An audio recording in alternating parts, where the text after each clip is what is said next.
आवाज आ रही है?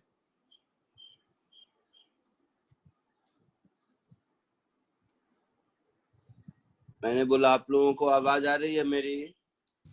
Yes sir. सबको?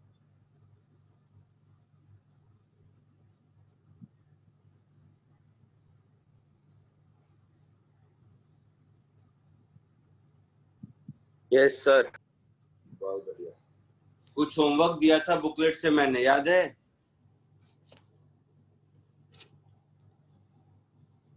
टोटल 22 क्वेश्चन शायद मैंने होमवर्क दिए रहे होंगे।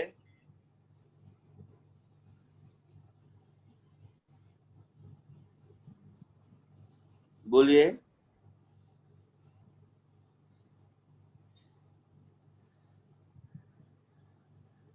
बुकलेट से मैंने होमवर्क दिए थे। Yes sir. पूछना है उसमें से कुछ? जिसको जो भी पूछना है नंबर लिखा दो, वो सारे डाउट्स क्लियर करेंगे, फिर आगे बढ़ेंगे। बुकलेट से जो होमवर्क दिया था शायद 22 क्वेश्चन दिया था, अलग अलग पेजेस से, क्वेश्चन नंबर 1 to 22 में। कुछ पूछना है तो बोलिए। Sir 21st। 21st और लिखता चलता हूं मैं, बोलते चलिए आप लोग। पूछ लो, शर्माने की जरूरत नहीं है, जितना जो भी पूछना है। मतलब क्या दिक्कत है, पूछ लो, बाद में नहीं तो फिर दिक्कत में फंस जाओगे। एक सप्ताह हो गया होमवर्क दिए हुए 22 क्वेश्चन।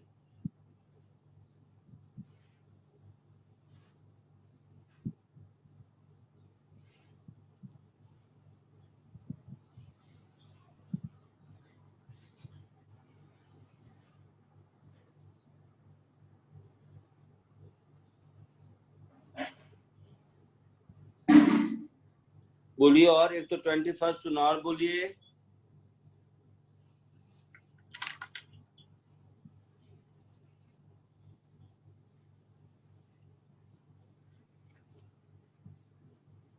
जल्दी अपने होमवर्क निकाल के रखिए, बताइए।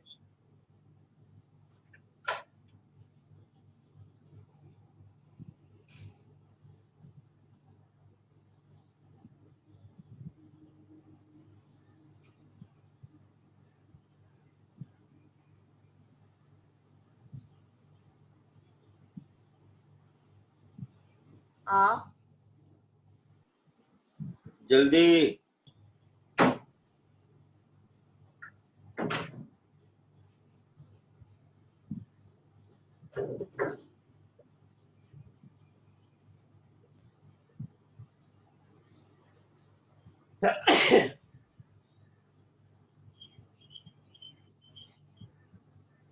नहीं क्यों? तुम लोग होमवर्क नहीं करोगे, क्या फायदा पढ़ने का, बताओ।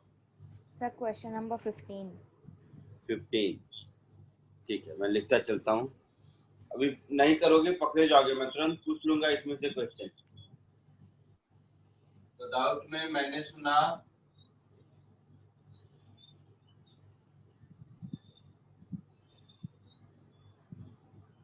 एक क्वेश्चन नंबर 15 सुना, एक क्वेश्चन नंबर 21 सुना। और बोलिए, और कुछ पूछना है तो बताइए। Sir 11th। 11 सुना। और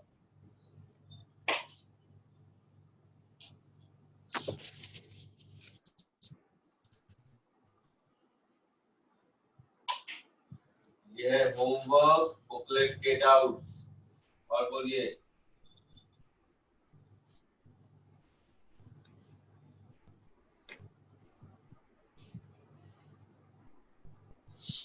बोलो।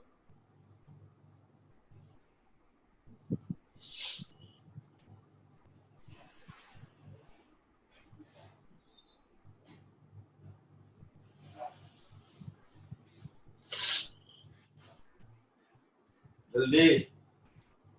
क्वेश्चन नंबर 1 to 5 में कुछ पूछना है? 4th में कौन सा? ABCD बहुत है, सब अलग अलग क्वेश्चन है, इसके लिए बोला।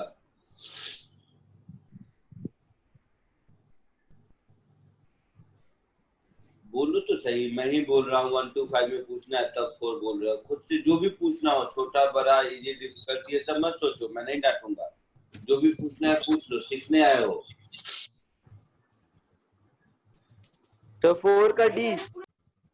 4th का डी, ठीक है। और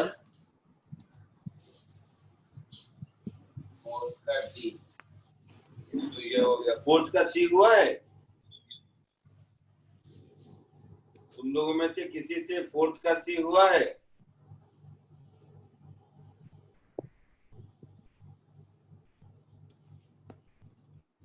ऐसे पढ़ोगे नहीं काम चलेगा बेटा, मैं फिर कह रहा हूँ। 6 to 12 कुछ पूछना है? क्वेश्चन नंबर 6 to 12 में कुछ पूछना है? 11 तो पूछा है किसी ने, और कोई? Question number 9. क्वेश्चन नंबर 9 और sir question number 12। Question number 9 हो गया, 11 भी पूछा, 12 तो 6 to 12 हो गया। या कुछ ऐड करना है किसी को? अब 13 to 22 में बोलो, कुछ पूछना है? 15 और 21 लिखा हुआ है।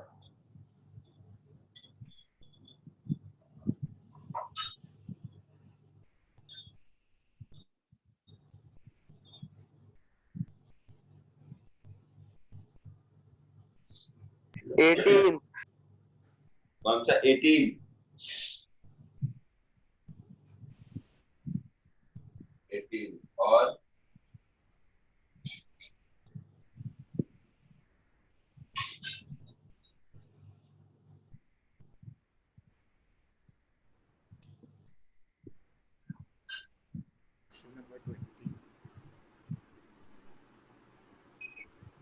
और कुछ?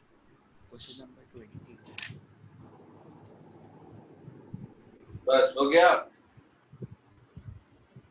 सर हाँ। Question number 20। क्या? 20 यस। और कुछ ऐड करना है इसमें? बोलो। देखो तुम लोगों से इतना मतलब हल्ला करके मुझे डाउट लेना पड़ता है। डाउट के साथ तो तैयार होना चाहिए ना, ये बताओ ये बताओ, पता नहीं तुम लोग क्या कर रहे हो। चलो कोई नहीं, स्टार्ट करते हैं। सबसे पहले क्वेश्चन नंबर 4 का डी। क्वेश्चन नंबर 4 किस पेज पे है? हाँ मिल गया।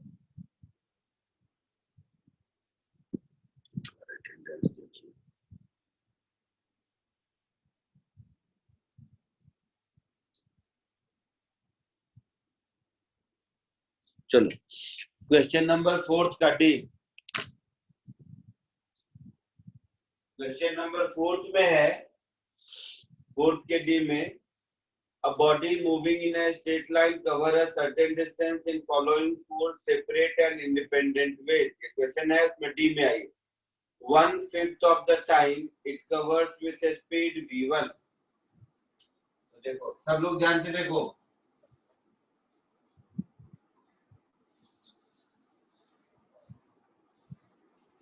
यहां से यहां तक गया,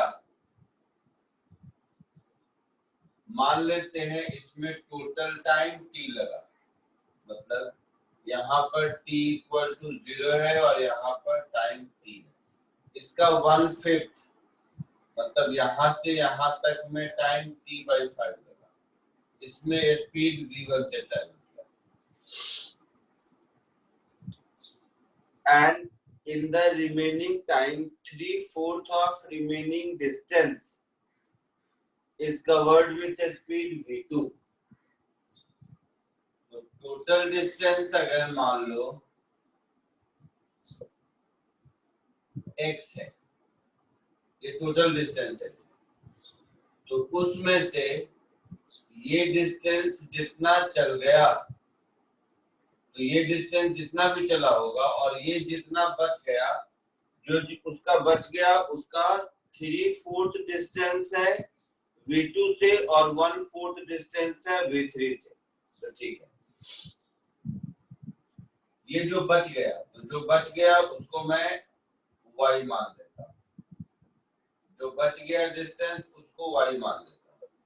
उसका 3/4 मतलब ये हो गया 3y/4 और 1/4 मतलब ये हो गया y/4। तो ये 3y/4 v2 स्पीड से चला है और ये y/4 v3 स्पीड से चला है। यहाँ तक कोई दिक्कत? ये तो हो गया क्वेश्चन समझने के लिए। क्वेश्चन जो समझा है और जो मैंने लिखा है इसमें किसी को दिक्कत है? बोलो।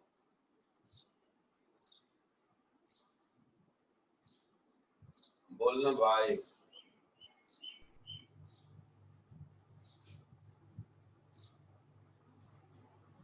नहीं।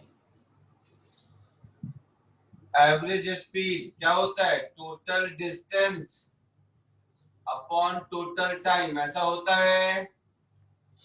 हाँ सर। टोटल डिस्टेंस हमारा हो गया x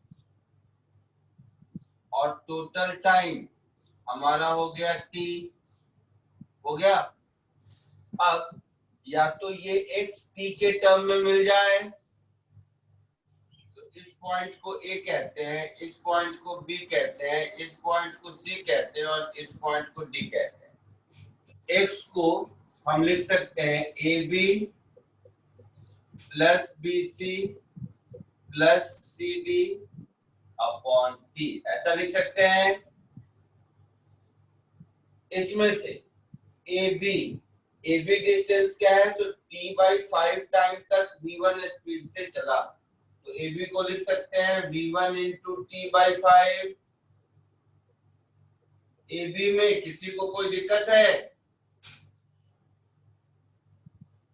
जल्दी बोलो। AB जो मैंने लिखा उसमें कोई दिक्कत है? नहीं सर। नहीं दिक्कत। अब बचा BC और CD। तो BC को क्या है, BC में कितना टाइम लगा और CD में कितना टाइम लगा नहीं मालूम, तो अपने मन से मैं क्या कर लेता हूं कि मान लेता हूं B2C में B2C जाने में टाइम लगा T2 और C2D जाने में टाइम लगा T3। तो पहली बात ये T1 और T2 और T3 मिलके 4T/5 होगा।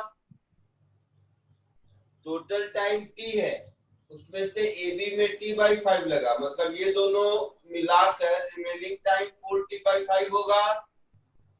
इसमें किसी को दिक्कत है? मैंने लिखा कि T2 plus T3 is 4T/5। मेरे इस लाइन को लिखने में किसी को दिक्कत है तो पूछ लीजिए।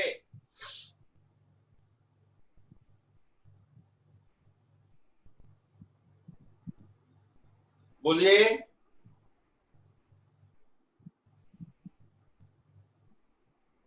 बोलिए।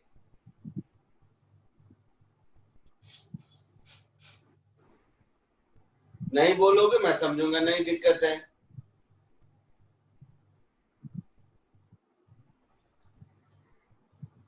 नहीं दिक्कत है। Let it be question 1। दूसरा, ये डिस्टेंस 3y/4 है, मतलब V2 T2 is 3y/4, so V2 T2 is 3y/4 and V3 T3 is y/4, so V3 T3 is y/4। अब समझो इस बात को ध्यान से। इक्वेशन 2 और 3 को डिवाइड करेंगे तो T2 T3 में एक और रिलेशन मिलेगा और एक इक्वेशन 1 में है ही, तो ये T2 तो V1 और V2 या ऐसे समझो T2 और T3 दोनों T के टर्म में आ जाएगा इक्वेशन 1 2 3 को सॉल्व करके।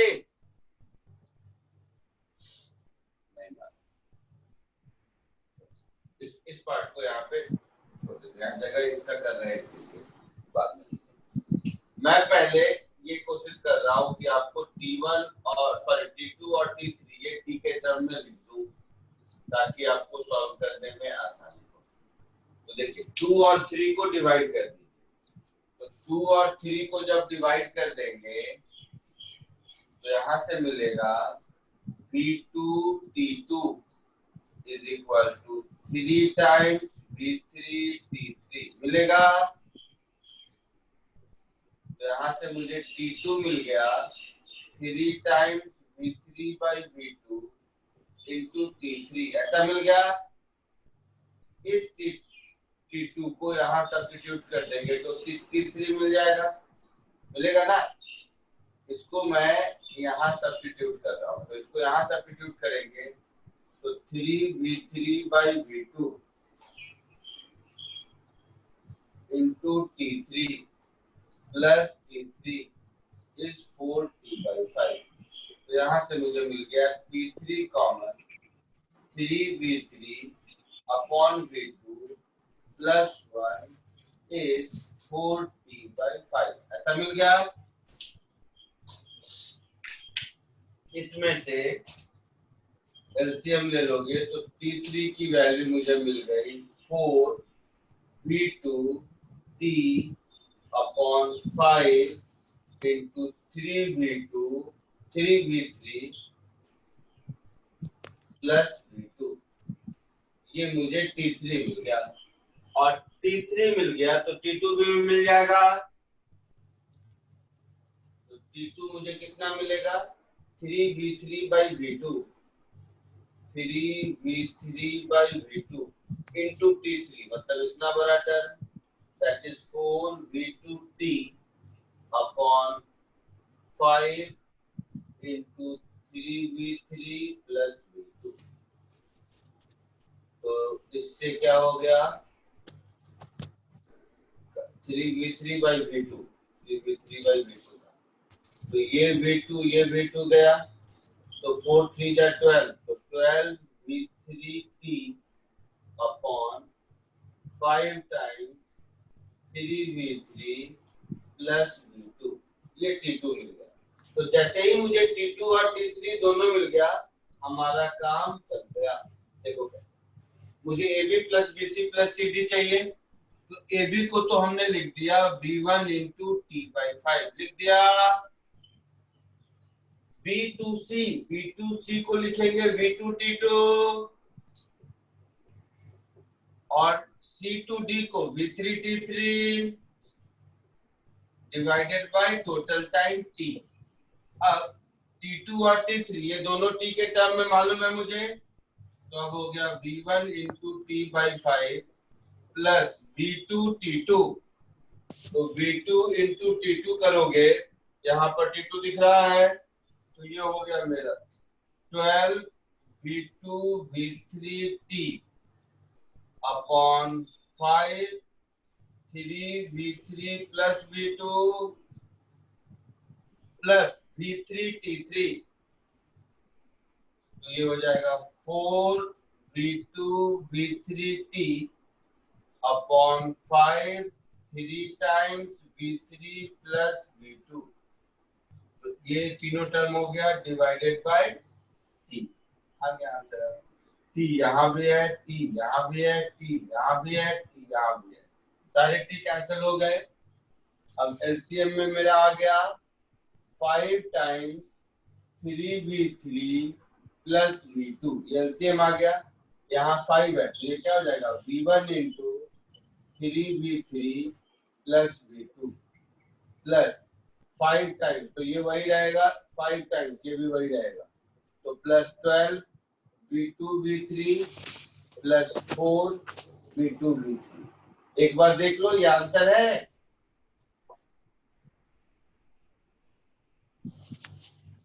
समझ के लिख लो ये बहुत बढ़िया क्वेश्चन था। जबरदस्ती करके मैंने पूछा तो आप लोगों ने बताया नहीं तो आप लोग को तो हो छोड़ चुका था आप लोगों का।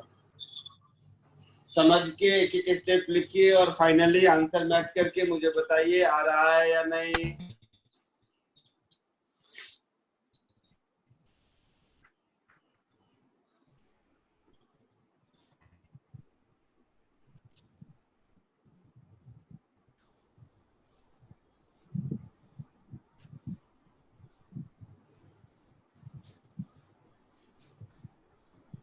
करेक्ट आंसर है, देख लिया मैंने।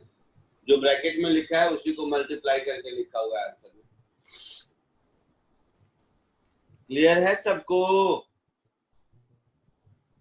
किसी स्टेप में कोई डाउट है तो बताइए।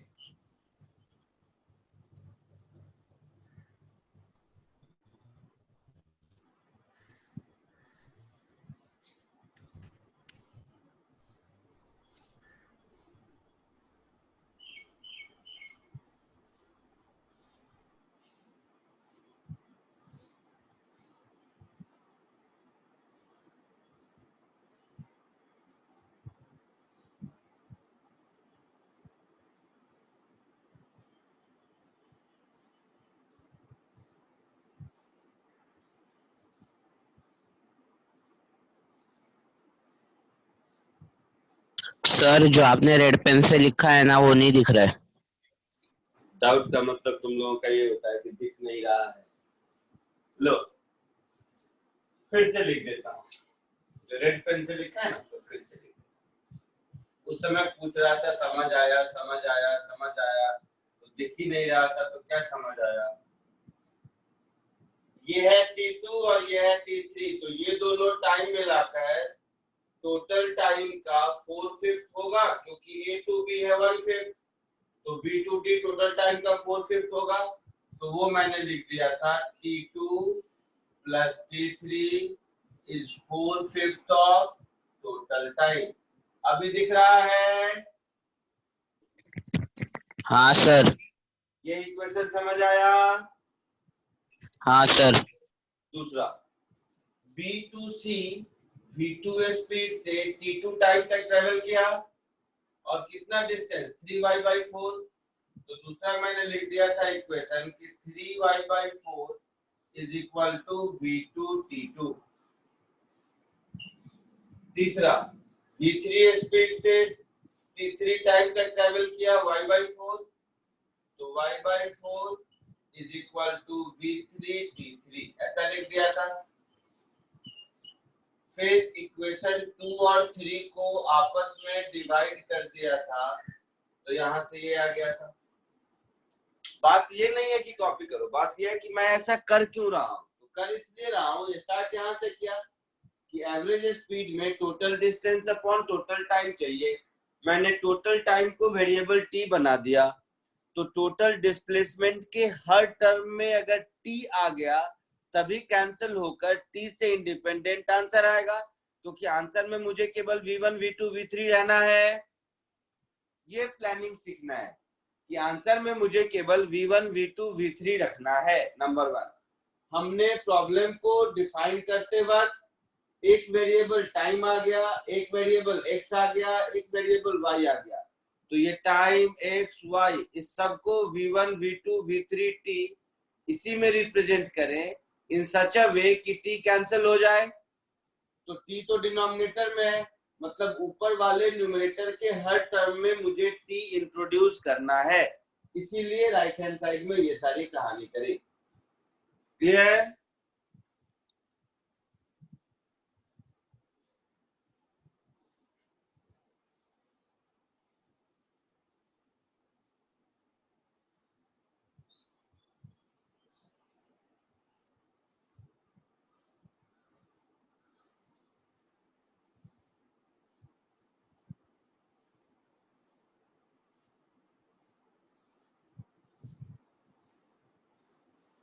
इरेज करूं?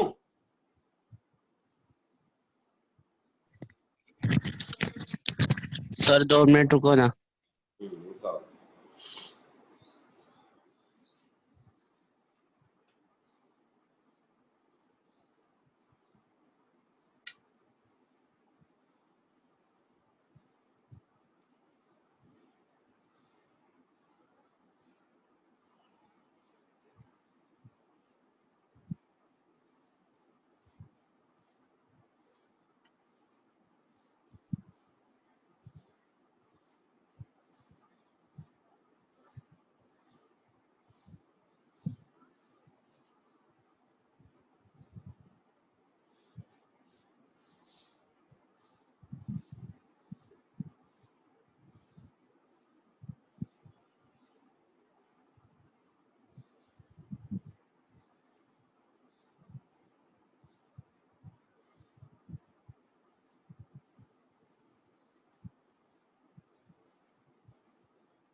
आगे बढ़े, बोलिए।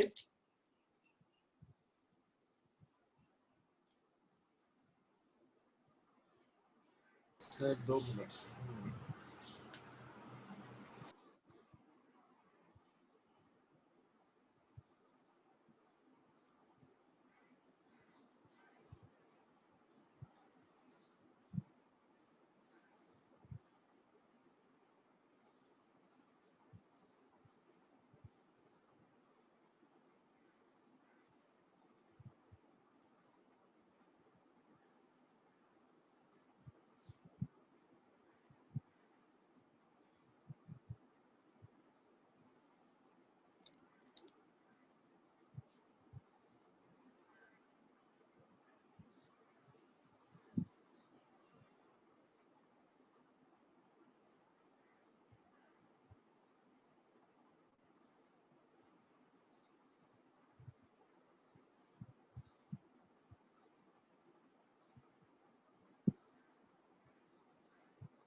इरेज कर दूं?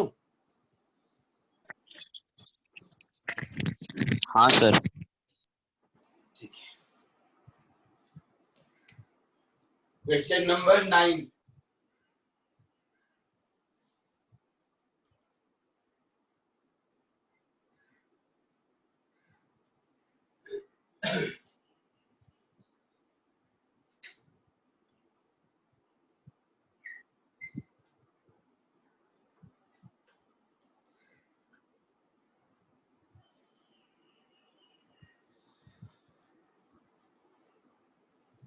क्वेश्चन नंबर 9 में देखेंगे। क्वेश्चन नंबर 9 कहता है, a body moving with uniform acceleration cover 20 metre in 7 second, 24 metre in 9 second of its motion, find distance it will cover in 15 seconds of its motion। तो देखो, दो तरीका है वैसे, पर पहले फिजिक्स वाला ही तरीका देखो। मेथड 1,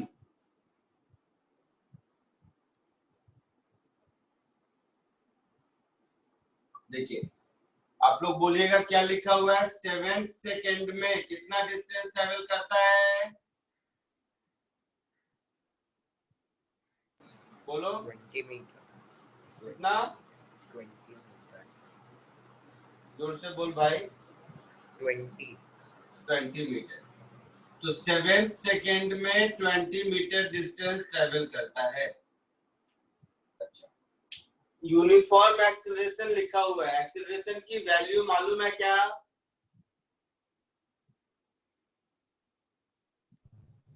या सिर्फ लिखा हुआ है कांस्टेंट है?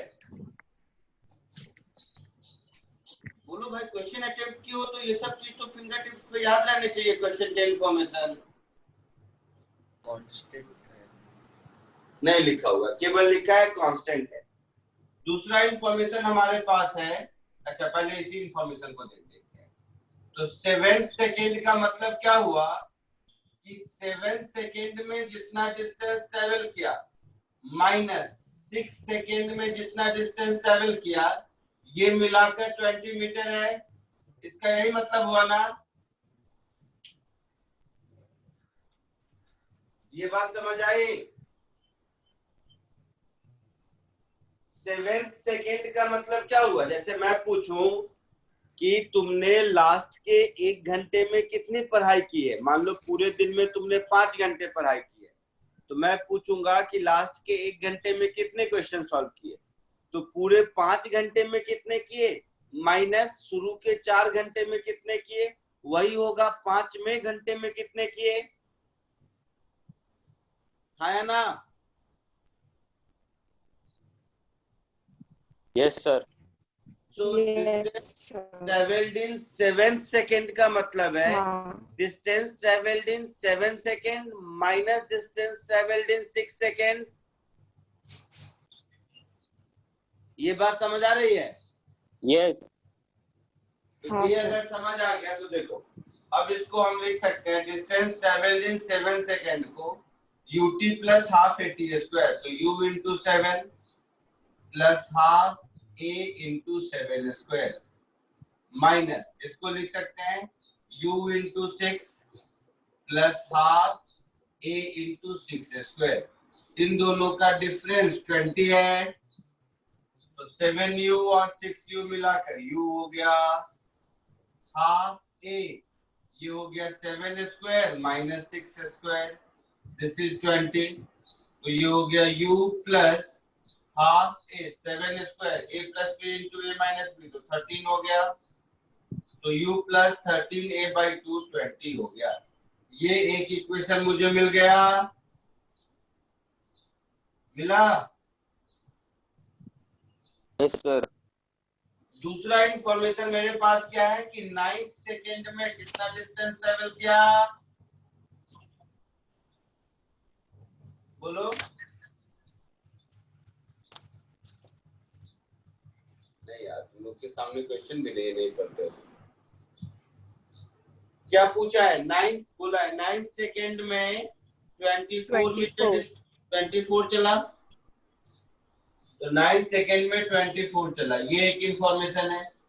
सेम कहानी जैसा इसमें किया है वैसे ही इसमें भी कर सकते हैं, u into 9 plus half a into 9 square minus u into 8 plus half a into 8 square, this is equal to 24। ऐसा कर सकते हैं, तो 9u minus 8u that is u plus half a 9 square minus 8 square, this is 24। अब 9 square minus 8 square, a square minus b square, a plus b into a minus b is 1, a plus b 9 plus 8 is 17, so finally it will become as u plus 17a/2 as 24। ये एक दूसरा equation मिल गया, है ना? हाँ sir. अब देखिए कि पूछा क्या है, तो हमसे पूछा है डिस्टेंस ट्रेवल्ड इन 15 सेकेंड, ऐसा पूछा है। Yes sir. तो 15 सेकेंड में कितना डिस्टेंस जाएगा ये पूछा है, तो ये मेरा क्या होगा, डिस्टेंस ट्रेवल्ड इन 15 सेकेंड माइनस डिस्टेंस ट्रेवल्ड इन 14 सेकेंड, ऐसा होगा, होगा। तो ये हो जाएगा मेरा, वही कहानी है, 15u plus half a into 15 square minus 14u plus half a into 14 square, ऐसा होगा। 15u minus 14u that is u plus half a 15 square minus 14 square, a plus b into a minus b, a square minus b square, sorry a square minus b square, a plus b into a minus b, तो 15 plus 14 29, तो 29/2a। तो यहां से लग रहा है कि मुझे u और a की वैल्यू मिल जाए तो हमारा काम चलेगा, है ना? तो इक्वेशन 1 और इक्वेशन 2 ये दोनों u और a में है,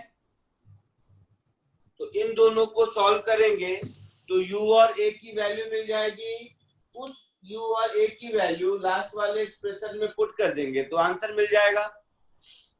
यस सर। और इक्वेशन 1 और 2 को सॉल्व करना बहुत आसान है, दोनों को सब्ट्रैक्ट कर दो तो 17 माइनस 13 4a/2 मतलब 2a, 2a is 4, a2 आ गया, मुझे तो ऐसे ही ओरली आ गया, a2 आ गया और u7 आ गया, तो u7 a2 पुट कर दो, आ गया आंसर। आया समझ में? इसको समझ के सॉल्व करके कॉपी करके आंसर तक पहुंचिए, आंसर आ गया बताइए, फिर आगे बढ़ेंगे।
हो गया, इरेज करूं? आया आंसर?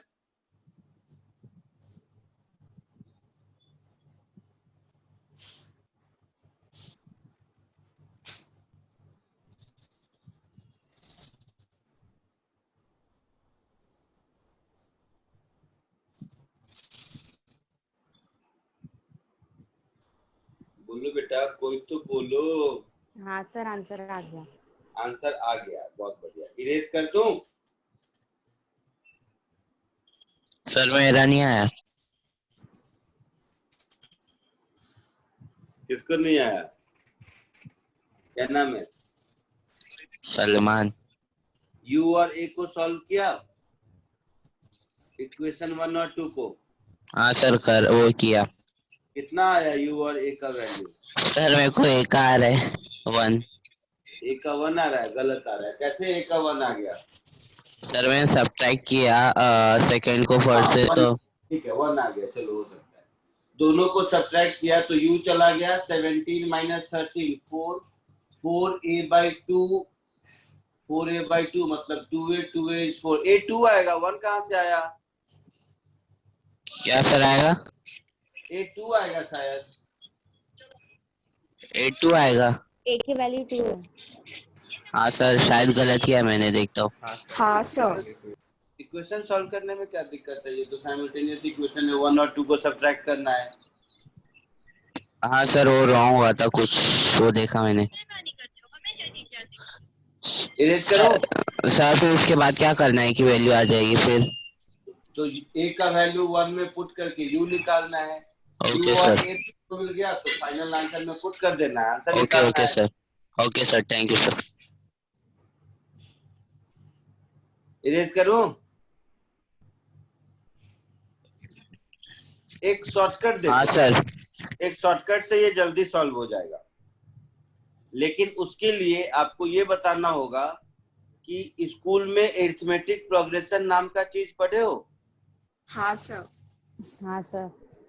हाँ, तो स्कूल में अगर अरिथमेटिक प्रोग्रेशन नाम का चीज पढ़े हो तब इस क्वेश्चन को बहुत आसानी से सॉल्व कर सकते हैं। ठीक है, दिखाऊं या पहले अरिथमेटिक प्रोग्रेशन? अच्छा, दिखाई देता हूँ, चलो। बट मैं फिर कह रहा हूँ, ये शॉर्टकट में लिखा देता हूँ क्या है, लेकिन थोड़ा सा उसके लिए अरिथमेटिक प्रोग्रेशन की नॉलेज लगेगी आपको। तो चलिए पहले शॉर्टकट देख लीजिए, समझ लेते हैं शॉर्टकट क्या है। शॉर्टकट की थ्योरी बता देता हूँ, फिर वो शॉर्टकट अगर याद है तब ये 2 मिनट का काम है। देखिए कैसे।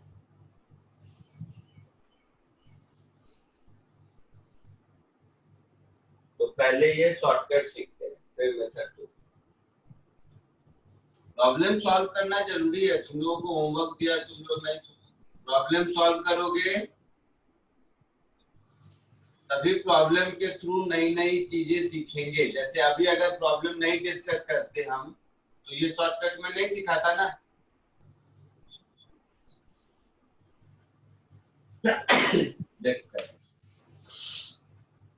किसी भी यूनिफॉर्मली एक्सेलरेटेड मोशन में अगर हम डिस्टेंस ट्रेवल्ड इन nth सेकेंड निकालें तो ये होगा डिस्टेंस ट्रेवल्ड इन n second minus distance travelled इन n माइनस 1 सेकेंड। तो इसमें क्या देखोगे, u into t, n या tth सेकेंड निकालो। चलो n को हटा दो। Distance travelled in tth second is distance traveled in t second minus distance traveled in t minus 1 second. तो ut plus half at square जो भी कर रहे थे वही कहानी, minus u into t minus 1 plus half a into t minus 1 का square, ऐसा होगा। दोनों को सब्ट्रैक्ट करेंगे तो ये हो गया u, ये हो गया हाफ, ये हो गया a plus b a minus b, that is 2t minus 1, ऐसा हो गया।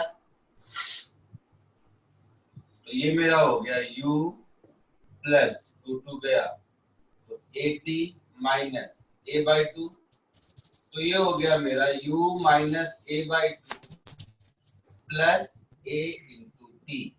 ये हो गया डिस्टेंस ट्रेवल्ड इन tth सेकेंड। अब जरा सा इस बात को ध्यान से समझो। इस एक्सप्रेशन को अगर ध्यान से देखोगे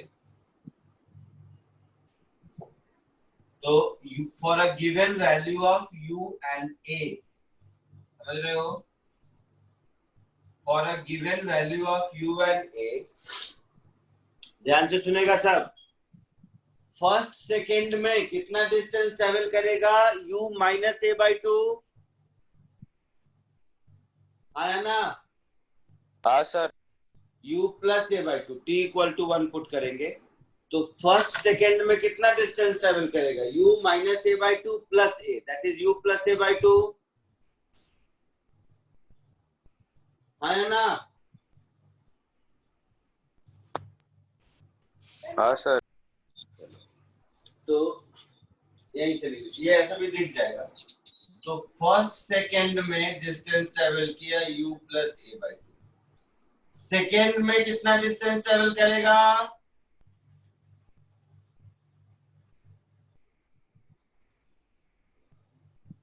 यहाँ पर t इक्वल टू 2 पुट कर देंगे और क्या, है ना। हाँ सर। तो फर्स्ट में जो आंसर आया था उसमें a ऐड हो जाएगा,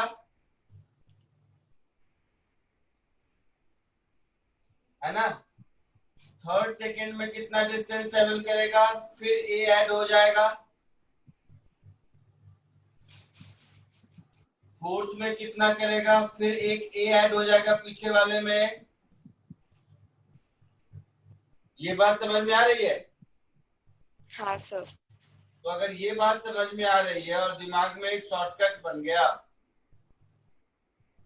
कि किसी भी टीएथ सेकेंड में जो डिस्टेंस ट्रेवल करता है वो एक अरिथमेटिक प्रोग्रेशन दिख रहा है, हर पीछे वाला टर्म आगे वाले टर्म से a कम है, बोल, ये दिख रहा है आपको कि हर आगे वाला टर्म पीछे वाले डिस्टेंस टर्म से a ऐड करते चले जाना है हमें, है ना। हाँ सर। इसी को अरिथमेटिक प्रोग्रेशन कहते हैं। हाँ सर।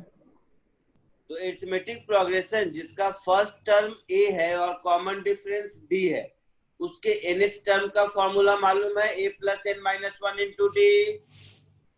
हाँ सर। इतनी बात अगर मालूम है तो अब आओ क्वेश्चन पे, लिखना मत अभी, मैं लिखा दूंगा, क्वेश्चन पे आओ, कितना आसानी से ओरली सॉल्व हो जाएगा। देखो क्वेश्चन में बोला है कि पहला क्या था, 7 सेकेंड था पहला। हाँ सर। 7 सेकेंड में 20 मीटर, ऐसा। हाँ सर। तो 7 सेकेंड में 20 मीटर है, मतलब 20 is equal to first term plus a minus 1, that is 7 minus 1 6d, ऐसा होगा, है ना। हाँ सर। अच्छा, उसके बाद बोला है 9 सेकेंड में 24 है, तो 24 is equal to first term plus 8d होगा, बोलो। हाँ सर। हाँ सर। तो आपसे पूछा है 15 सेकेंड में कितना होगा, मतलब a प्लस 14d की वैल्यू मिल जाए तो यही हमारा आंसर है ना। हाँ सर। तो बस इतना ही लिखना था, पीछे का कुछ नहीं लिखना था, अगर शॉर्टकट याद है तो शॉर्टकट ये है, मैं लिखा देता हूं वैसे, कि अगर कोई ऑब्जेक्ट यूनिफॉर्म एक्सीलरेटेड मोशन में है तो उस केस में distance travelled in each second arithmetic progression में होता है, जिस अरिथमेटिक प्रोग्रेशन का first term u plus a by 2 होता है और कॉमन डिफरेंस एक्सीलरेशन a के बराबर होता है। तो ये दो शॉर्टकट अगर याद है तो इसमें तो फर्स्ट टर्म और कॉमन डिफरेंस की जरूरत नहीं पड़ी, ये तो ऐसे ही सॉल्व हो गया, बट किसी अच्छे क्वेश्चन में पढ़ती तो भी जल्दी सॉल्व हो जाता। आया समझ में? हाँ सर। तो आप लोग नोट में लिखिए शॉर्टकट मेथड, यहाँ तक कॉपी कर लीजिए, उसके बाद मुझे बताइए तो मैं 2 लाइन लिखा दूंगा, डिक्टेट करके फिर इस क्वेश्चन को सेकंड मेथड से सॉल्व करके देखिए।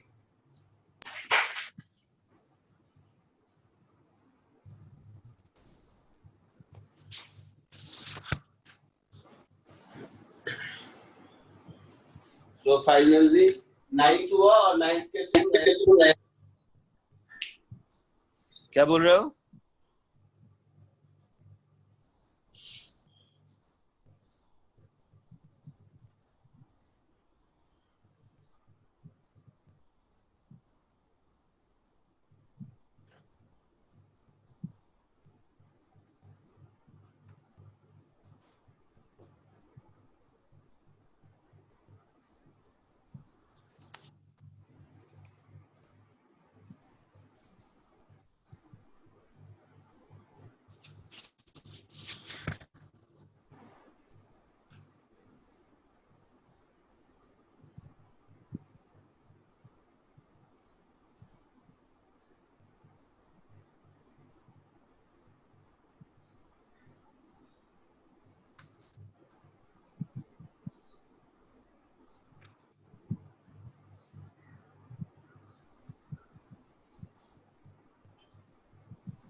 हो गया, लिखा हूं।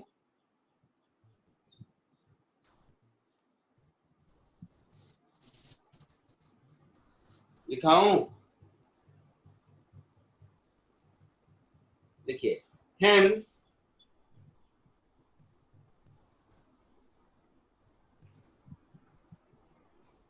if an object is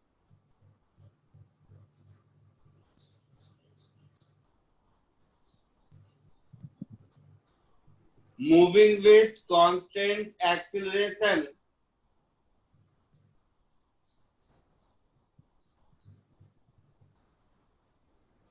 along a straight line,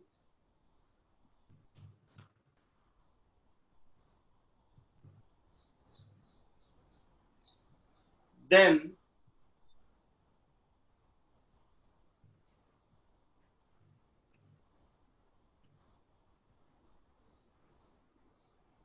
distance traveled by it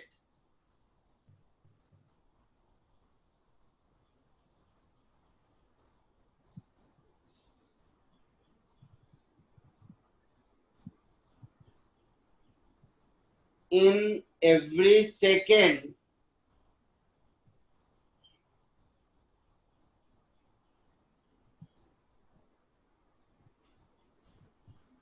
will keep on increasing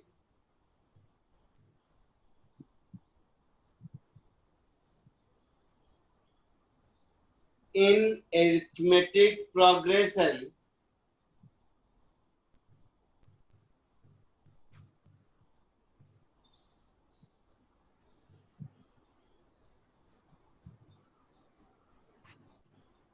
whose first term is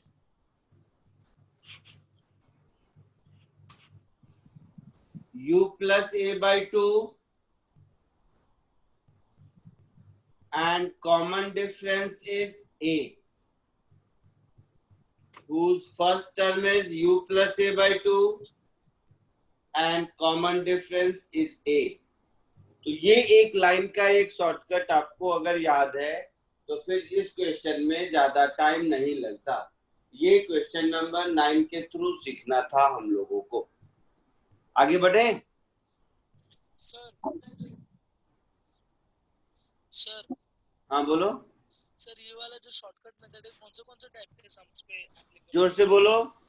sir ये जो शॉर्टकट टाइप का मेथड है हाँ ये किस टाइप के सम पे एप्लीकेबल होगा? बस ये घर में होमवर्क किया है, ये क्वेश्चन पढ़ा है। जिस क्वेश्चन में nth second, first second, second second, 10 second ऐसा कुछ पूछेगा उसी में लगा पाएंगे। Okay sir.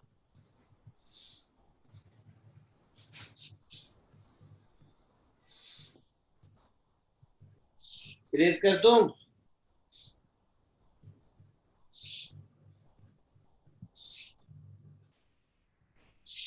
चलिए next question number 11।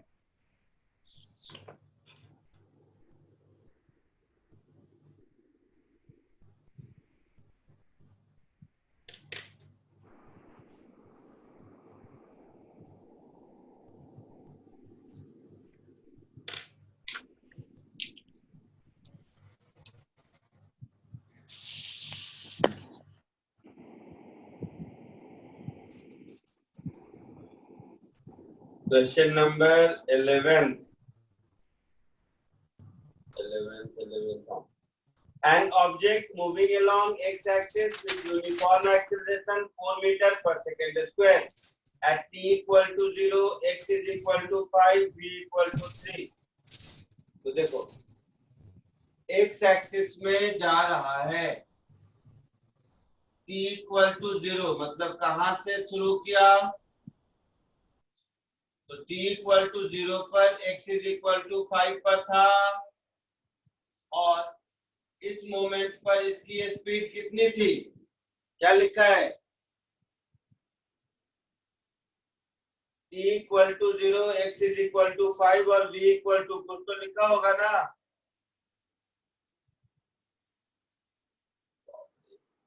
3 metre per second. और इस पूरे प्रोसेस में एक्सेलरेशन है 4 मीटर पर सेकेंड स्क्वायर का। इस पूरे प्रोसेस में एक्सेलरेशन है 4 मीटर पर सेकेंड स्क्वायर। अब आपसे पूछा क्या है? तो question number A, what will be the velocity and position of object at time t equal to 2 seconds.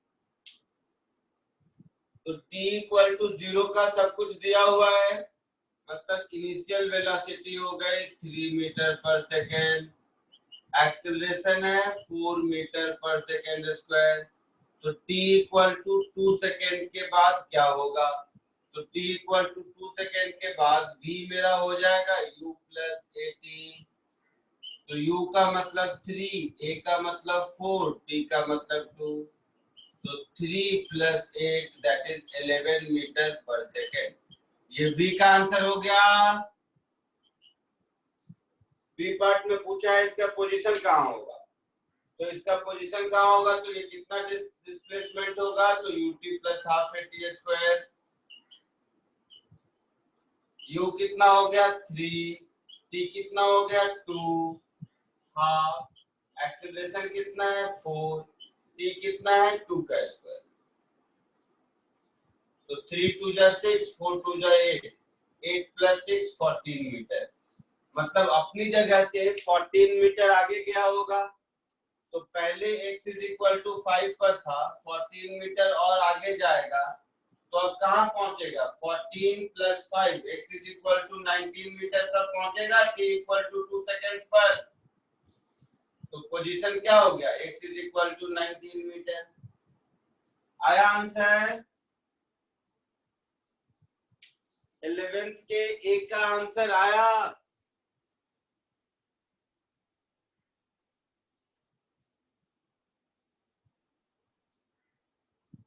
कुछ तो बोलो, तुम लोग कुछ बोलते ही नहीं हो। अलग ही बैच है ये, बाकी सारे बैच में हाँ सर। बोलते हैं, पूछते हैं। ए आ गया। अब B part of the question खुद करके देखो और बताओ।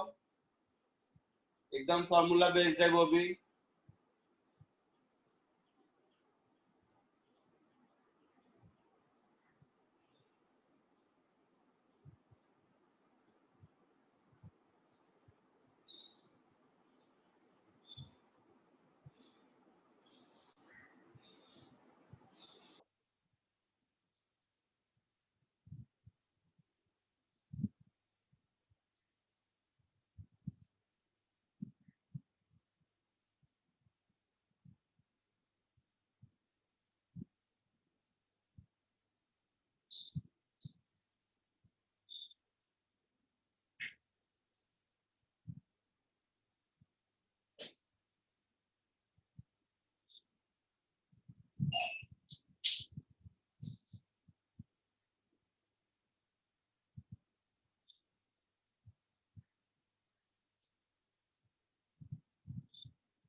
बी पार्ट का आया आंसर या मैं बताऊं?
बोलो बी पार्ट का आंसर आया कि नहीं?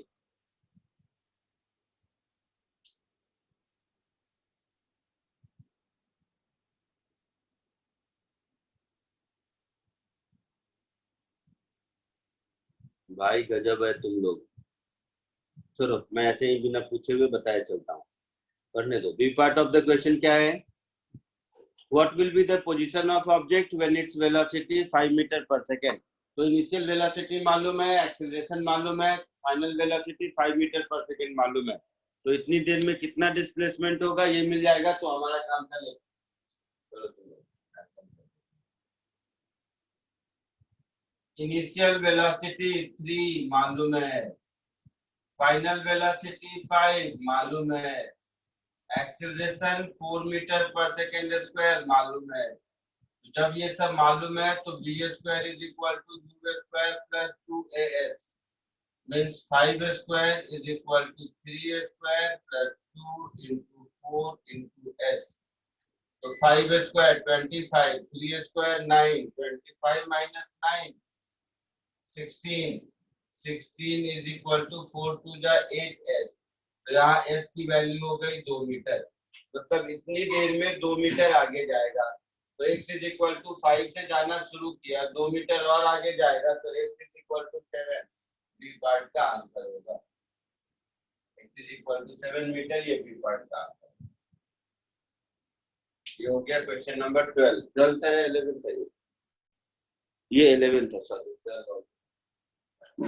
जल्दी कॉपी कर लो, इरेज कर लो।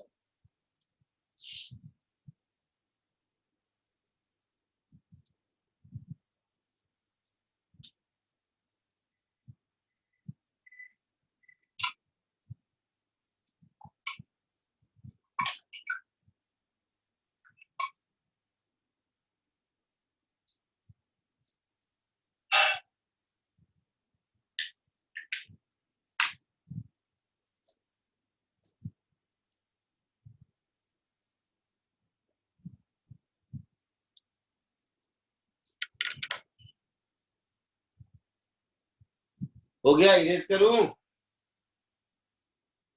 हाँ सर।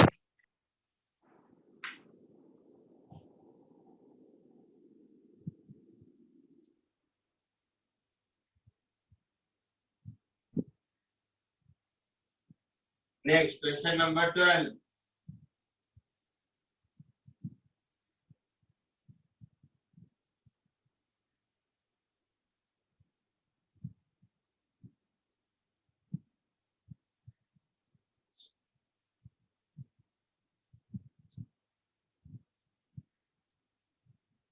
Question number 12।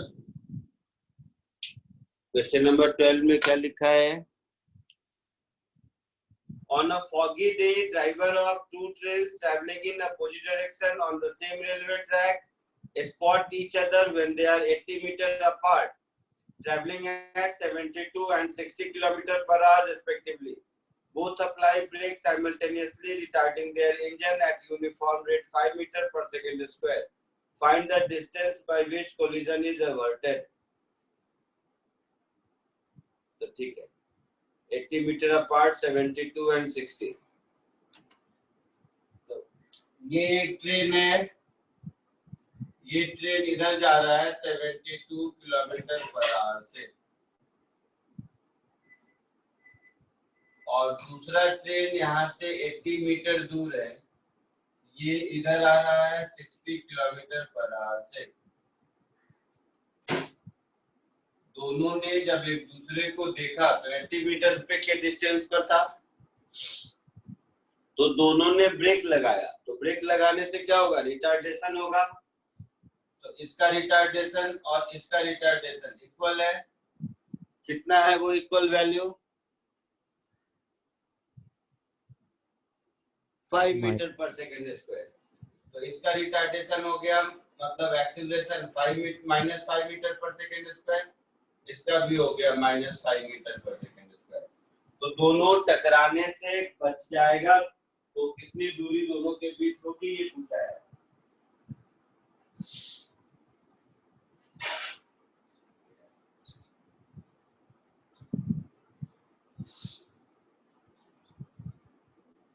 दोनों कितनी दूरी से टकराने से बच जाएगा, यही पूछा है। क्यों नहीं हुआ? इसमें ऐसा क्या है नहीं होने लायक, खुद बताओ तुम लोग। देखो, ये कितना दूर आगे आके रुक जाएगा वो मिल जाएगा अगर, और ये कितना दूर आगे आके मिल जाएगा वो मिल गया अगर। मतलब ये मुझे S2 मिल गया, और अगर ये मुझे S1 मिल गया, तो हमारा आंसर रिक्वायर्ड डिस्टेंस क्या होगा? 80 माइनस S1 प्लस S2, ये होगा। ये बात समझ आ रही है? हाँ सर। तो S1 और S2 निकल जाए तो हमारा काम चलेगा।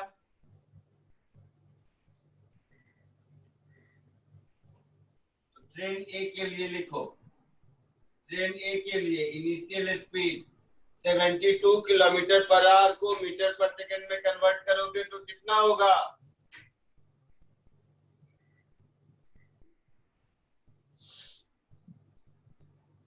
(72 किलोमीटर पर आवर कितना मीटर पर सेकंड होता है? 20 मीटर पर सेकंड। तो ये हो गया 20 मीटर पर सेकेंड।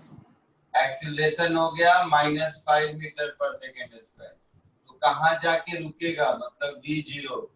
तो v square is equal to u square plus 2as में 0 is equal to 20 square minus 2 into 5 into s1। तो 20 स्क्वायर 400, 400 बाई 10, तो s1 आ गया 40 मीटर। आ गया। यही कहानी ट्रेन बी के लिए करो।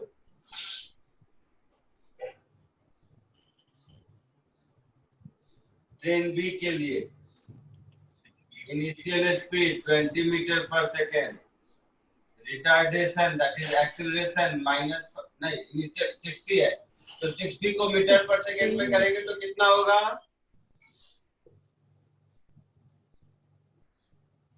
बोलो। 60 kilometre per hour, metre per second में कितना होगा?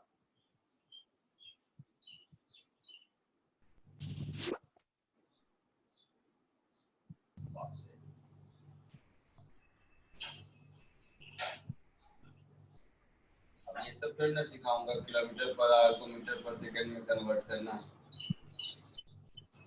1.67 1.67 meters per second.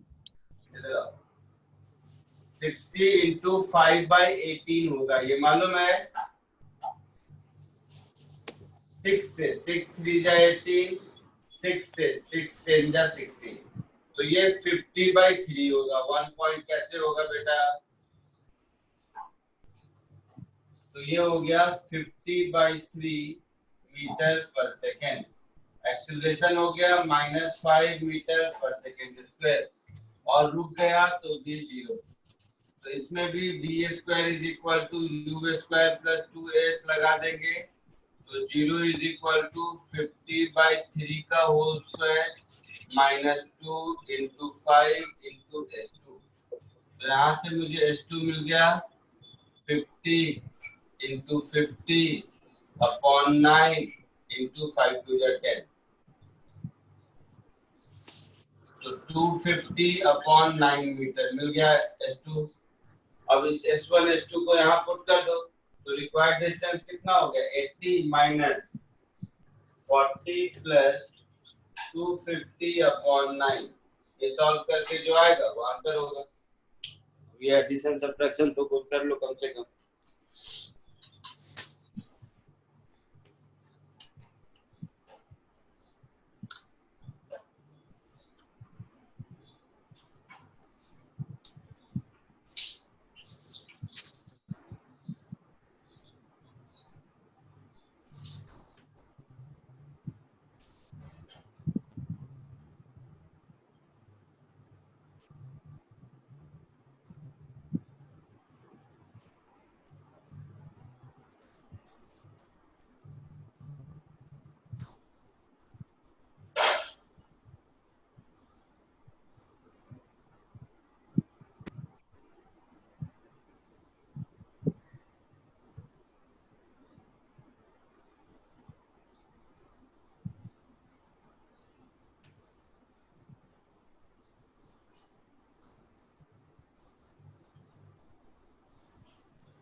आंसर आया।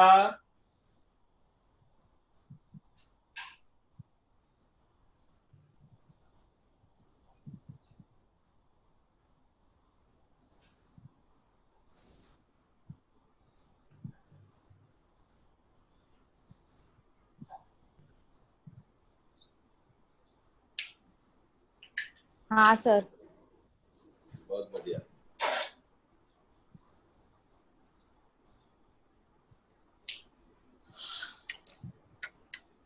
इरेज करूं? हाँ सर। अब आइए next question number 15। So 12th is also done.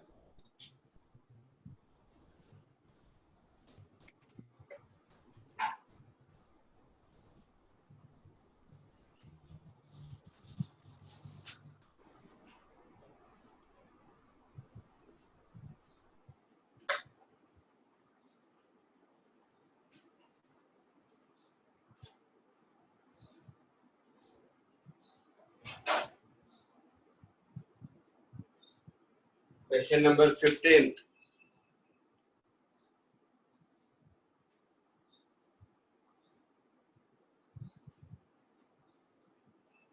A ball thrown vertically up is caught by the person who threw the ball after 4 seconds. How much did it go and what velocity was it thrown? एकदम चिंदी question है ये. एक आदमी ball को फेंका और 4 second के बाद दोबारा कैच कर लिया वहीं पर. इसका मतलब है इसका टाइम ऑफ फ्लाइट 4 सेकंड है. टाइम ऑफ फ्लाइट क्या होता है 2u/g. तो 2u/g 4 सेकंड है. मतलब 2u की वैल्यू 40 है. मतलब u की वैल्यू 20 मीटर पर सेकंड है. तो ये मिल गया कितने स्पीड से इसको फेंका गया होगा. दूसरा पूछा है कितना मैक्सिमम हाइट क्या होगा. तो मैक्सिमम हाइट एकदम फॉर्मूला बेस्ड u²/2g. u की जगह 20 तो 20 का स्क्वायर अपॉन 2 into 10. तो ये 20 तो h 20 मीटर. ये हो गया सेकंड आंसर. क्यों नहीं सॉल्व हुआ ये बताओ. और कुछ है. How far was it below the highest point 3 second after it was thrown. तो 3 सेकेंड के बाद कहां था. तो same story. Initial velocity plus 20 metre per second और acceleration minus g that is minus 10 metre per second square. और time पूछा है मुझे 3 सेकेंड के बाद कहां होगा. तो displacement s is equal to ut plus half at square that is 20 into 3 minus half into 10 into 3 square. So 20 into 3 60, 10 into 3 30, 60 minus 30 that is 30 meter.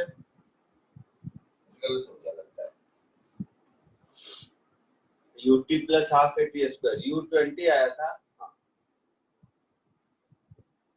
u20 into 3 second. तो ut plus half at square तो minus half 8 and t 3 square. अच्छा 2 से 3 कैसे cut कर दिया मुझे. ये 2 है ये 3 स्क्वायर है ना.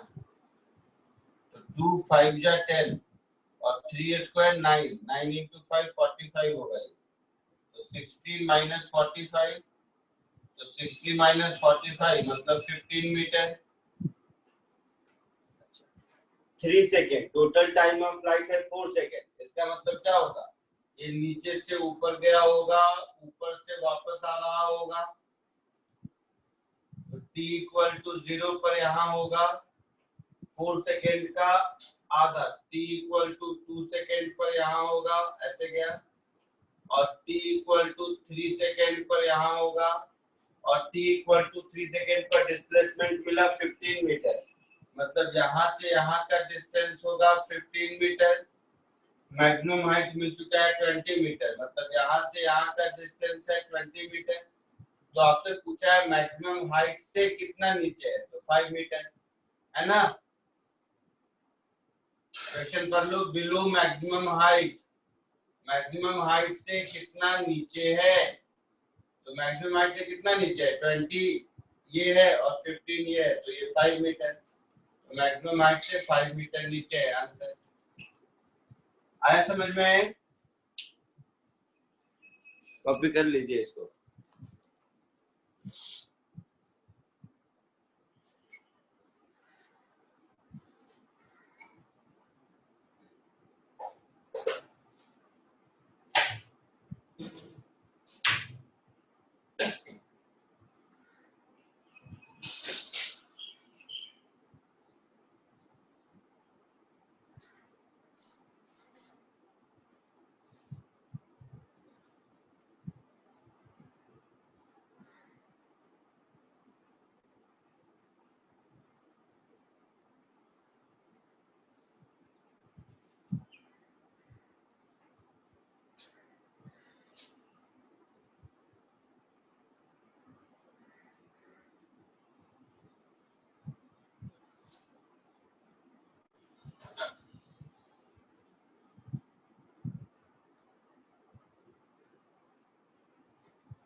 इरेज करूं? हाँ सर। रुको सर 1 मिनट।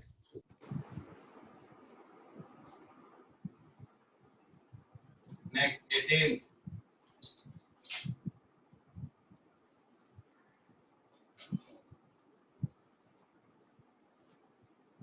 एटीन्थ में क्या है? A stone falls from a cliff and travels 24.5 meter in last second of its motion before it reaches the ground at the foot of cliff. Find the height of cliff. Simple सा है, पहले भी ऐसा करा चुका हूँ।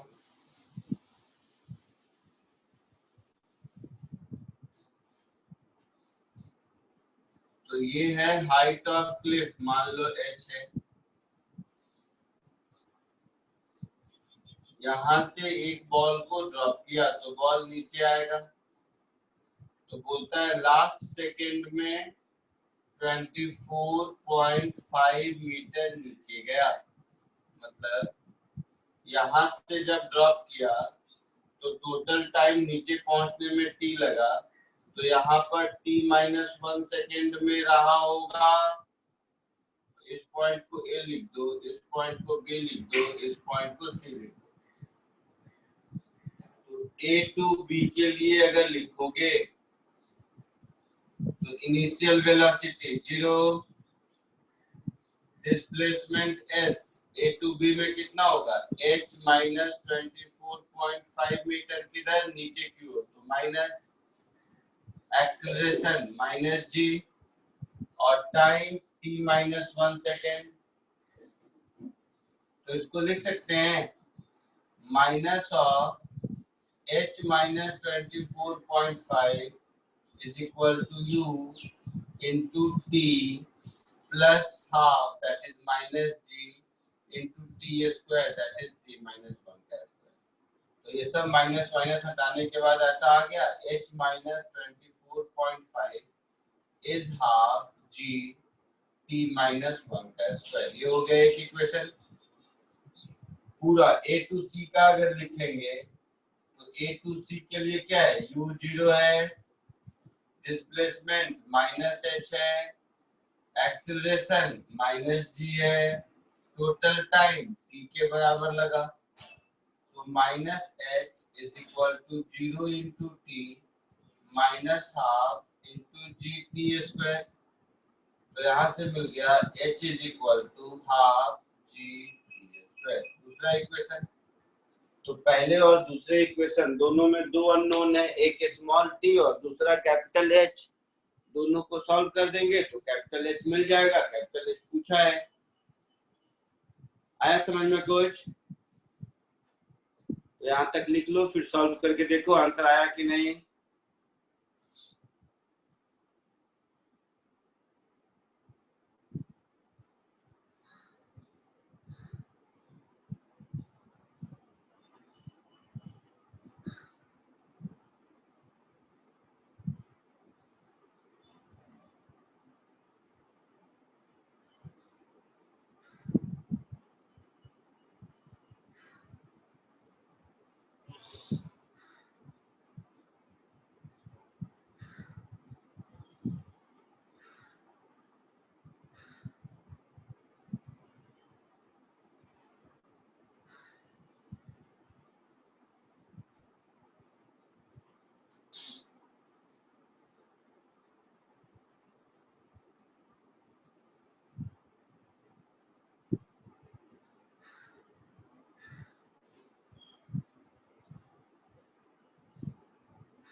आया answer?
आया आंसर बोलिए। सर 1 मिनट कर रहे हैं।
बोलो आया आंसर।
आंसर नहीं आया किसी को? क्या कैलकुलेशन भी नहीं आता है? क्या सिखाऊं भाई मैं?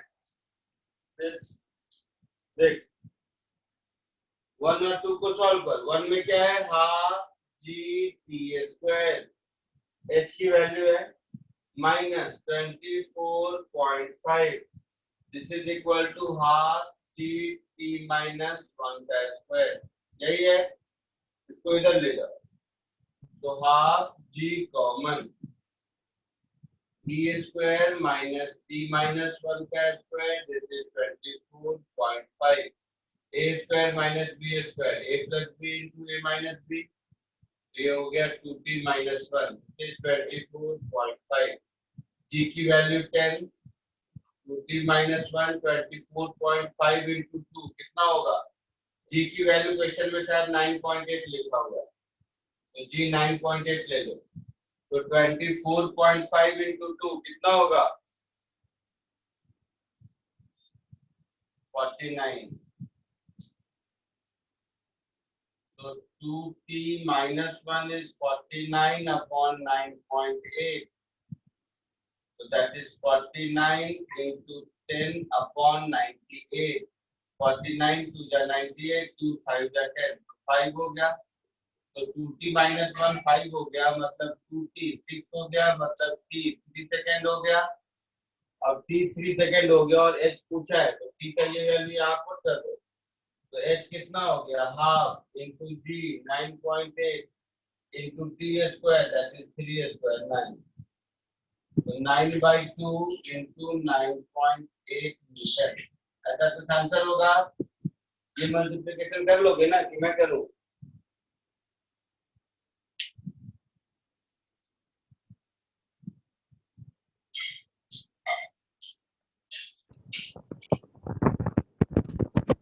सर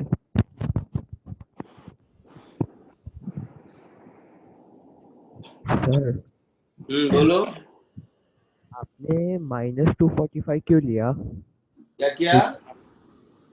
नहीं कुछ नहीं सर, कुछ नहीं.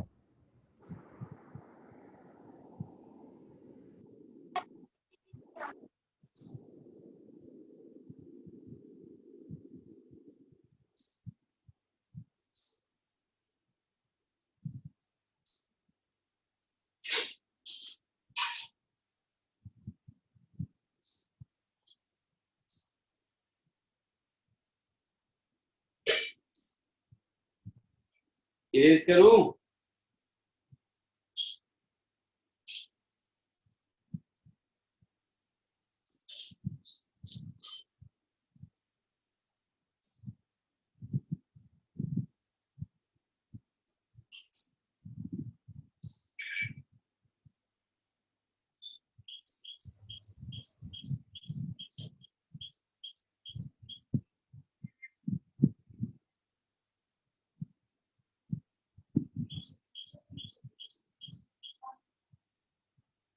बोलिए, इरेज करूं?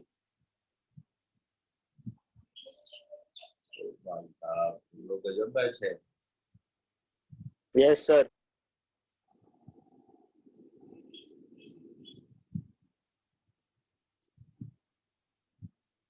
क्वेश्चन नंबर 20 पढ़ो खुद से, कम से कम क्वेश्चन पढ़ के रखो ताकि मैं लिखूं तो कुछ ये तो समझ आए कि मैं कौन सा क्वेश्चन सॉल्व कर रहा हूँ. नहीं करते हो तुम लोगों ने, होमवर्क नहीं किया है, क्लियरली पता चलता है. डाउट पूछना प्रॉब्लम नहीं है, पर क्वेश्चन सॉल्व करते वक्त जो इन्वॉल्वमेंट दिखता है ना, इससे लगता है कि पहली बार क्वेश्चन पढ़ रहे हो, घर में पढ़ नहीं है.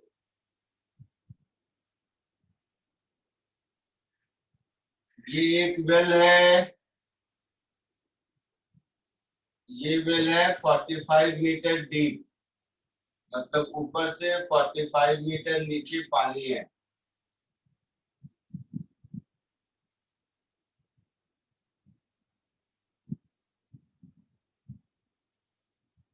क्वेश्चन में बोला है यहाँ से एक पत्थर गिराया, तो पत्थर यहाँ से नीचे गया, यहाँ पर पत्थर गिरने के बाद आवाज आई, तो ये जो आवाज है साउंड, ये ऊपर यहाँ तक पहुंचा इस आदमी के कान तक, है ना. तो पूछा है साउंड की स्पीड कितनी होगी अगर इस पूरे प्रोसेस में 3.125 सेकेंड टाइम लगा है, तो यही कहानी है ना. तो पत्थर को ये h height, that is 45 metre height नीचे आने में, इसका कुछ नाम दे दो, इसका नाम a दे दो, इसका नाम b दे दो, ये फिर b हो गया, ये फिर a हो गया. तो टोटल टाइम कितना होगा? ए से बी में जितना टाइम लगा प्लस बी से ए में साउंड को जाने में कितना टाइम लगा। तो time taken by sound to travel from B to A ऐसा होगा, ए से बी नीचे आने में कितना टाइम लगता है, अंडर रूट 2h/g। देखो पिछले क्लास में केस 1 केस 2 केस 3 लिखाया होगा। h हाइट ऊपर से ड्रॉप किया तो नीचे आने में कितना टाइम लगेगा, 2h/g लगेगा।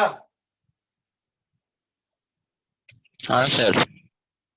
अच्छा साउंड यहाँ से ऊपर, तो साउंड तो कोई मटेरियल बॉडी है नहीं, मटेरियल बॉडी नहीं है मतलब उसमें मास नहीं है, मास नहीं है मतलब अर्थ का ग्रेविटेशनल फोर्स नहीं है, अर्थ का ग्रेविटेशनल फोर्स नहीं है मतलब एक्सेलरेशन ड्यू टू ग्रेविटी नहीं है, मतलब ये साउंड तो कांस्टेंट स्पीड से ऊपर जाएगा। तो साउंड को बी से ए तक जाने में कितना टाइम लगेगा, h divided by speed of sound, यही लगेगा। और ये टाइम का वैल्यू दिया हुआ है 3.125 सेकेंड। तो h मालूम है, g मालूम है, t मालूम है, मुझे v साउंड चाहिए। ये निकालना एकदम आसान है, हो जाएगा। हाँ सर। कुछ छोड़ के सब कुछ तो पता ही है इसमें। हाँ सर। वैल्यू डाल की कोशिश कीजिए जल्दी।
सर पहले हमको स्क्वायरिंग बोथ द साइड करना पड़ेगा ना ये रूट को हटाने के लिए। फिर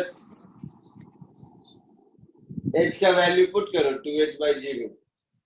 हाँ सर। तो देखो सीधा सीधा इंटीजर आ जाएगा, कहाँ स्क्वायरिंग बोथ साइड करने की जरूरत है। हाँ सर। अंडर रूट 2h/g में h का वैल्यू 45 पुट करोगे तो 45 into 2 90, 90/g दैट इज 90/10 9, 9 का रूट 3 हो गया, कहाँ स्क्वायर करने की जरूरत है।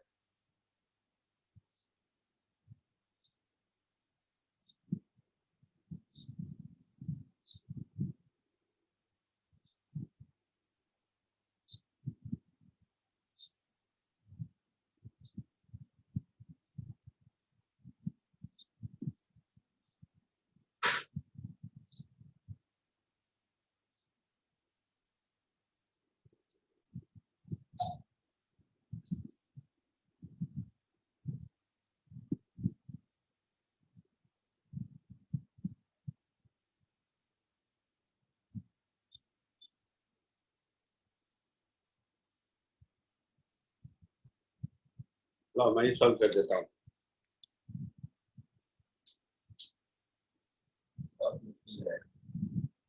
टू हाइट कितना है 45, मेहनत नहीं करना चाह रहे हो तुम लोग। जी कितना है 10, एच कितना है 45, स्पीड ऑफ साउंड कितना है मालूम। तो 45 into 2 90, 90/10 9, 9 का रूट 3, तो 3 + 45 अपॉन स्पीड ऑफ साउंड ऐसा होगा। और ये है 3.125, तो 3.125 में से 3 जाएगा तो कितना बचेगा 0.125, तो 0.125 is 45 upon speed of sound. तो स्पीड ऑफ साउंड क्या हो गया 45 अपॉन 0.125, तो 45 0.125 1/8 होता है 316 मीटर पर सेकंड। तो 45 into 8 That is 3 metre per second answer. हाँ सर यही आया।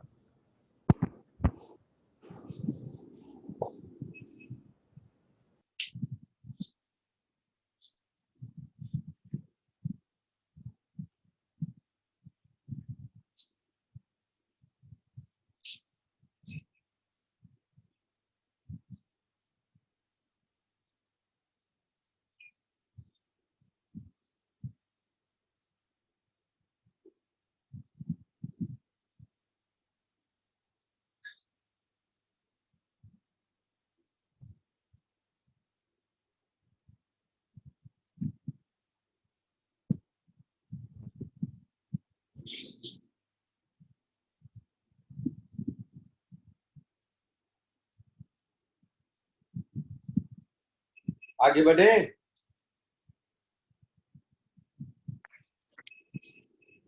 हाँ सर। सर सर सर हाँ बोलो। सर आपको 3 + 4 45 अपॉन VS कैसे आया?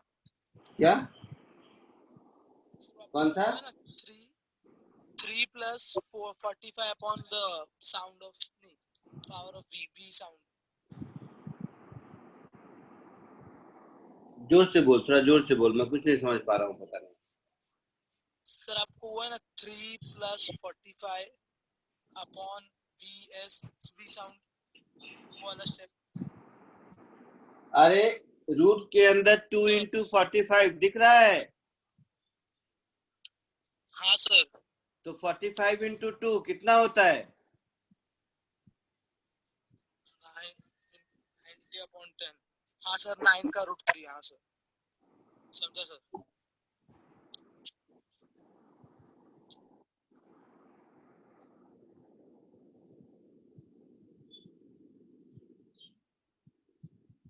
Question number 21।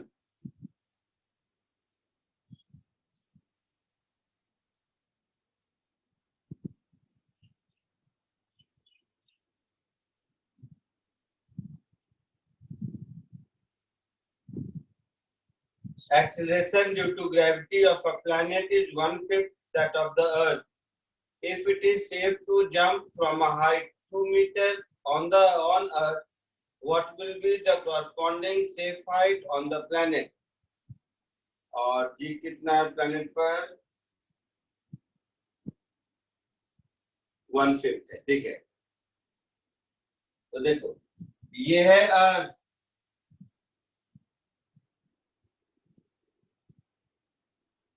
अर्थ पर कहता है कितने हाइट से जंप करना सेफ है, बोलो। 2 मीटर। कितना? 9 मीटर लिखा है क्वेश्चन में। 2 मीटर। 2 मीटर। तो 2 मीटर से जंप करना सेफ है। सेफ है का मतलब कि जब यहाँ धरती से टकराएगा तो उस समय उसकी स्पीड उतनी होगी जिससे कि इसकी हड्डी नहीं टूटे या कुछ डैमेज नहीं हो। सेफ का ये मतलब होता है। तो जब ये यहाँ से यहाँ नीचे आएगा तो v की वैल्यू कितनी होगी? √2gh के बराबर होगी। को लिख ही देता हूँ। Displacement -h, initial velocity 0, acceleration -g, so v² = u² + 2as, so 0 -2 × g × -h, that is 2gh, so v की वैल्यू मिल गई √2gh। ऐसा हो गया। अब कह रहा है एक दूसरा प्लैनेट है, तो इस प्लैनेट पर कितने हाइट से, मान लो h, इसको तो h लिखा है तो इसको h1 बदल दो, h1 हाइट से गिराते हैं सच दैट यहाँ पर जो स्पीड मिले वो स्पीड सेफ हो। सेफ हो मतलब पुराने वाले स्पीड से छोटा हो या बराबर हो। So v1 should be greater equal to less than equal to v। जैसे ये v निकाला है वैसे ही ये v1 निकालेंगे, तो v1 की वैल्यू कितनी होगी, √2 नया वाला g इंटू नया वाला height, this should be less than equal to 2gh, दोनों स्क्वायर कर दो, तो 2 into g1 into h1 should be less than equal to 2gh। g1 कितना है, तो नए वाले प्लेनेट पर g की वैल्यू अर्थ का 1/5 है, into height h1 less than equal to 2gh, तो 2 और g गया, तो h1 की वैल्यू क्या आ गई, 5h के बराबर, 5h से छोटा या बड़ा, तो ये है h2 मीटर, तो यहाँ से h1 कितना आ गया, h1 should be less than equal to 2 into 5 that is 10 metre, तो मैक्सिमम सेफ हाइट कितनी हो गई, 10 मीटर।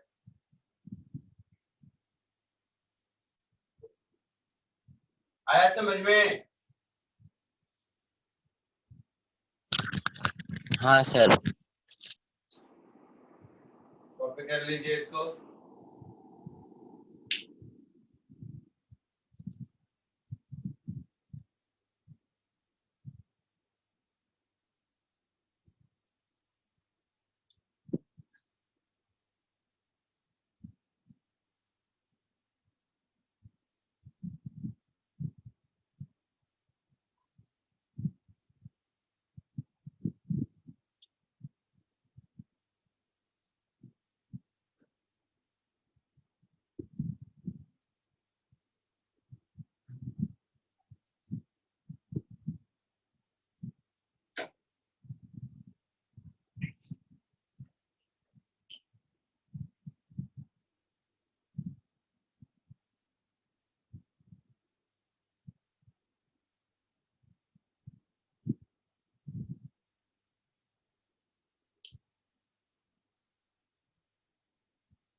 हो गया? हाँ सर। ठीक है, चलिए आज के लिए इतना ही।